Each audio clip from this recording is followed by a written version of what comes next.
শিশুরাও কিন্তু এখন মোবাইল ফোনের প্রতি আসক্ত। হ্যাঁ, 2 বছর বয়স থেকে জি, তারা এবং হচ্ছে যে কার্টুন দেখে। অভিভাবকদের হয়তো বা বিভিন্ন ব্যস্ততার কারণে সন্তানকে একটু সময় কম দিতে পারেন, অথবা তাদেরও মধ্যে অনেকেই আসক্ত, যার ফলে সন্তানের দিকে মনোযোগ কম হচ্ছে। সন্তানকে চুপ রাখার জন্য আবার মোবাইল ফোন হাতে তুলে দেওয়া হচ্ছে, যেটা তার জন্য এই আসক্তি করছে। এটা কীরকম ক্ষতির কারণ হয়ে দাঁড়াচ্ছে? আমাদের শিশুদের তো শৈশব বা শিশুকালটা তো আসলে আমাদের ব্রেন ডেভেলপমেন্টের বয়স, যে বয়সে আপনার সবুজ গাছ দেখার কথা, যেই বয়সে আপনার প্রকৃতির সাথে মিশার কথা। আমাদের হিউম্যান বডিটা তো তৈরি হয়েছে এই প্রকৃতির সাথে ফাইট করে টিকে থাকার জন্য। সেই বয়সটায় আপনি খেলাধুলা বাদ দিয়ে আপনি আপনার যে ব্রেন ডেভেলপমেন্ট, যে স্বাভাবিক ক্রিয়াকলাপ আছে সেটা বাদ দিয়ে আপনি বিভিন্ন ধরনের কিডস কার্টুন দেখলেন। সেটা হচ্ছে যে একটা রঙিন দুনিয়া। আপনি আপনার ব্রেন ডেভেলপমেন্টের শুরু থেকেই আপনি এত দ্রুত, এত বেশি আপনি কালারফুল একটা ওয়ার্ল্ডের সাথে পরিচিত হয়ে যাচ্ছেন। বাস্তব দুনিয়াটা আপনার কাছে খুবই আপনার কাছে একটা ধীর গতির, নিরানন্দ এবং খুবই ইনঅ্যাডজাস্টেবল একটা এই ওয়ার্ল্ড মনে সমস্ত হবে। বাচ্চাদের মানে সামাজিক বিকাশ যেটা, সেটা তো অনেক কমে যায়। অবশ্যই আমাদের যে কমিউনিকেশন স্কিল কমে যাবে। আমাদের ধৈর্য নিয়ে আমরা কিন্তু, এটা আমি চ্যালেঞ্জ দিয়ে বলতে পারি, আমি 100 জন মানুষ নিয়ে বসে থাকবো, জাস্ট কোনো কিছু না করে কেউ 5 মিনিট বসে থাকতে পারবে না। হয় মোবাইলে হাত দিবে, মোবাইল যদি না থাকে তাহলে এটা ধরবে সেটা ধরবে। আমরা কিন্তু চুপ করে বসে থাকা, একদম কিছু না করে থাকাটাই বর্তমান সময় একটু কঠিন কাজ। আর আমাদের নেক্সট জেনারেশন তো জন্ম থেকে এগুলো দেখে বড় হবে। জি। তাহলে আপনি আমাদেরকে এখন একটু পরামর্শ দেবেন যে এই যুব সমাজ যারা ইতোমধ্যেই এই ধরনের ডোপামিন দ্বারা নিয়ন্ত্রিত হচ্ছে, হ্যাঁ, মানে আসক্তি, মোবাইল ফোনের আসক্তি, মাদকের আসক্তি আপনি যেটা বললেন, তাহলে এই সুস্বাস্থ্যের জন্য আমরা বিশেষ করে আজকে যে ডিজিটালাইজেশনের বিষয়টাকে নিয়ে এসেছি, এখান থেকে আত্মরক্ষার জন্য এবং আমাদের ভবিষ্যৎ প্রজন্মকে রক্ষার জন্য আপনার পরামর্শ কী? আমি একটা ছোট্ট বিষয় অ্যাড করি, যে এই বিষয়গুলো আসলে কেউ আলোচনা করে না। এবং আমাদের যেহেতু সামাজিক এক ধরনের টেবু আছে বা ব্যারিয়ার আছে, বাট আমি যদি খোলা অ্যাজ এ চিকিৎসক, আমি তো সচেতনতার জন্য কথাগুলো বলতেই পারি। এখন পুরো মানব জাতির ইতিহাসে জি, কোনো মানুষের পক্ষে, হ্যাঁ, জি, আহ, হয়তো খুব বেশি আমাদের নারী চরিত্র বা পুরুষ চরিত্র দেখার সুযোগ ছিল না। আমরা সর্বোচ্চ কি আমাদের যারা মুসলিম এবং যারা আমরা প্র্যাকটিসিং মুসলিম, সর্বোচ্চ বিবাহিত জীবনে আমি আমার ওয়াইফকে নিয়ে বা আমি আমার স্বামীকে নিয়ে সারা জীবনটা পার করে দিই। বাট বর্তমান প্রযুক্তি আমাদের এমন একটা জায়গায় নিয়ে এসেছে যে আমি চাইলে হাজার হাজার মানুষকে দেখতে পাচ্ছি। জি, এটা কিন্তু ট্রিমেন্ডাস একটা বিষয়। আগের দিনের কোনো রাজা বাদশারও এই সুযোগটা ছিল না যে আমি হাজার হাজার চাইলে আমি নারী চরিত্রকে দেখব, হাজার হাজার চাইলে আমি পুরুষ চরিত্রকে দেখব। ওই সুযোগটা ছিলই না। জি, কিন্তু এখন কিন্তু ওই সুযোগটা তৈরি হয়েছে, বা এবং হাতের মুঠোয়। হাতের মুঠোয়, এবং আপনি যে কোনো মুহূর্তে যে কোনো জায়গায় যে কোনো অবস্থায় তৈরি হচ্ছে। যার ফলে এটা কিন্তু আমরা খুব এত আমাদের ব্রেন কিন্তু এত তীব্র উত্তেজনা, হ্যাঁ, নেওয়ার জন্য তৈরি না। যার ফলে আমরা কিন্তু আমাদের ব্রেনের যে আমাদের রেওয়ার্ড পাথ হয়ে যে প্রিফ্রন্টাল কর্টেক্স, মেন্টাল ট্যাগমেন্টাল এরিয়া, সবগুলো কিন্তু আমাদের এলোমেলো হয়ে যাচ্ছে। হ্যাঁ, আমাদের এবং আমি ডোপামিন কিন্তু বারবার বলছি, আমরা কিন্তু ডোপামিন আসক্ত বিষয়টা এরকম না যে আমাদের হিউম্যান যে বাইরের যে আসক্তিগুলা আমাদের ডোপামিন সিস্টেমটাকে এলোমেলো করে দিচ্ছে।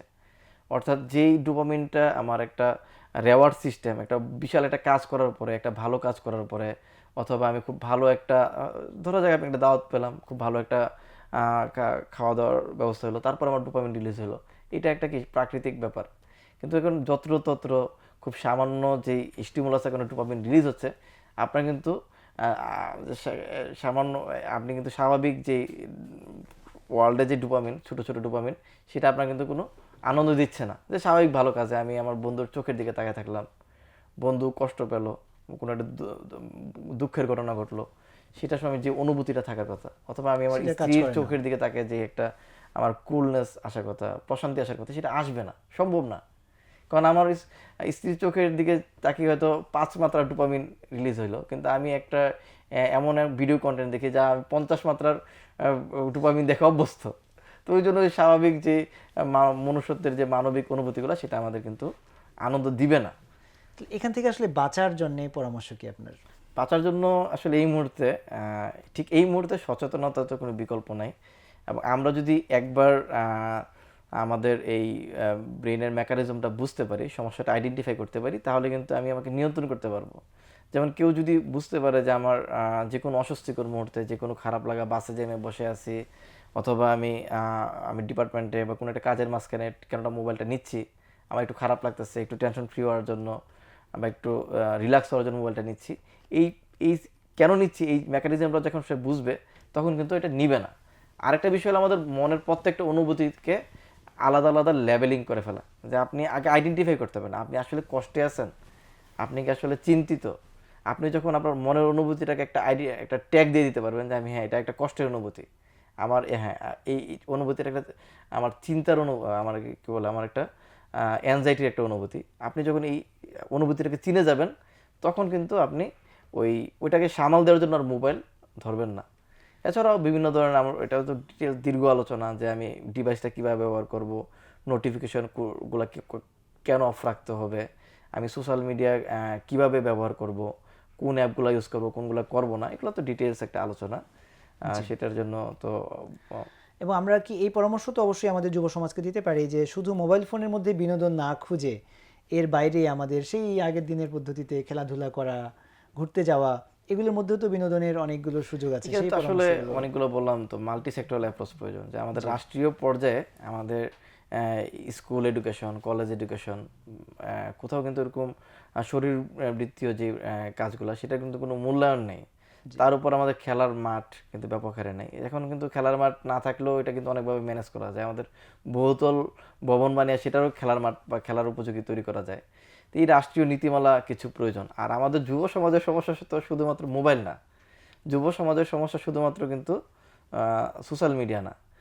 যুব সমাজের কিন্তু একটা সামগ্রিক একটা সমস্যার ভিতরে আছে, যে তার কাছে আমাদের মাদক অ্যাভেলেবল, তার কাছে ইন্টারনেট অনেক সহজলভ্য এবং সে চাইলে যে কোনো অশ্লীল ও চরম কন্টেন্ট যে কোনো মুহূর্তে দেখতে পাচ্ছে, তার কাছে ধূমপান অ্যাভেলেবল, ইললিগাল রিলেশনশিপ, সেগুলোও তো এখন হ্যাঁ, এখন এগুলো খুব সহজ হয়ে গেছে এবং আমাদের অনুভূতিটা নষ্ট হয়ে গেছে, যে আমি আমার ওয়াইফের সাথে প্রতারণা করে আরেকটা সম্পর্কে জড়িয়ে গেলাম, অনুভূতিগুলো নষ্ট হয়ে যাচ্ছে। এবং সেগুলোর জন্য তো এই ডিভাইসগুলো একটা বড় factor। অবশ্যই অবশ্যই, শুধু ডিভাইস একটা তো সোশ্যাল মিডিয়া, এটা একটা অ্যাসপেক্ট যে ডোপামিন কেন্দ্রিক, আবার একটা হচ্ছে আপনার চিন্তাগত পরিবর্তনও তো করতেছে, বিশেষ করে বিভিন্ন নাটক, সিনেমা, এটা তো আপনার একদম মতবাদ তৈরি করতেছে। মতবাদ তৈরি করে। হ্যাঁ, যে আপনি পরকে এটাকে নর্মাল করছে, এবারে নিউ নর্মাল একটা সিচুয়েশন তৈরি হয়েছে, যে পরকে খুব স্বাভাবিক। তাহলে এখান থেকে তো মানে একটা ব্যক্তিগত সামাজিক উদ্যোগের পাশাপাশি কিন্তু রাষ্ট্রীয় একটা বড় উদ্যোগের দরকার আছে। অবশ্যই সরকারের পক্ষ রাষ্ট্রীয় উদ্যোগ থেকে ছাড়া আইন প্রণয়ন, আইন প্রয়োগ এবং যে খারাপ সাইটগুলো আছে এগুলোকে বন্ধ করা, এটা তো সরকারের একটা দায়িত্ব। রাষ্ট্রীয় উদ্যোগ ছাড়া এটা কোনোভাবেই সম্ভব না।